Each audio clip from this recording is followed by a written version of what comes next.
simple sort of tower banner ad, the kind of thing that you might see on the side of a website, just to get some basic introductory skills into Flash.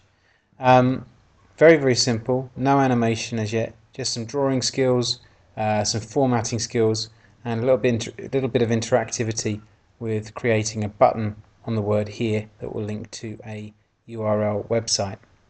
So the first thing that you need to do is to create a new file, and when you're asked, when you start a new file in Flash, you're asked a number of different options. We're going to create a file in ActionScript 2, which is the programming language that we're going to use to create the interactivity on the button. It's a very, very simple line of code, nothing to be too worried about. So go ahead and select Flash file ActionScript 2.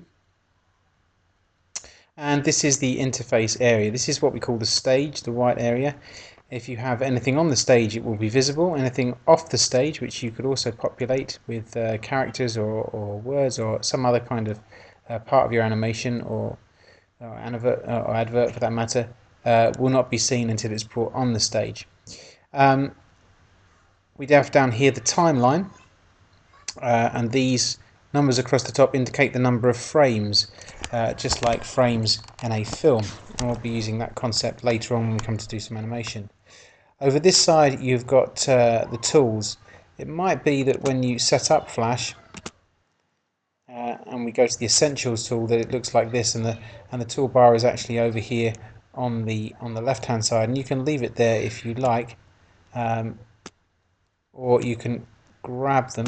That's just being a little problematic. Just grab them and drag them to where you prefer them to be. I prefer them to be over here, and I'm just going to drag them down to sort of a 2-column set.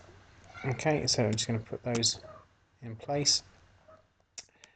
Move those over to here as well. Oops, no, I'm in the wrong place.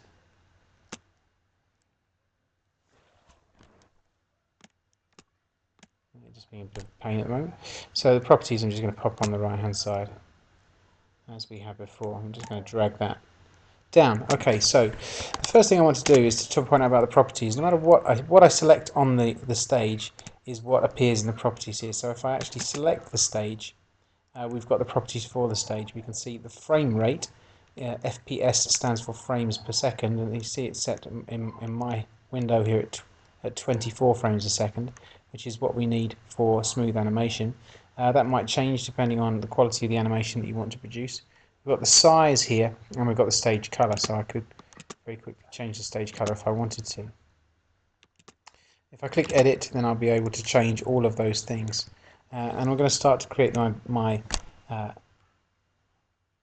stage the size I had it before, which was 200 wide, the tower, and I had 500 high. So I'm just going to click OK there. So I've got my slightly different format to the stage here. Okay, so go ahead and do that. That's the first task.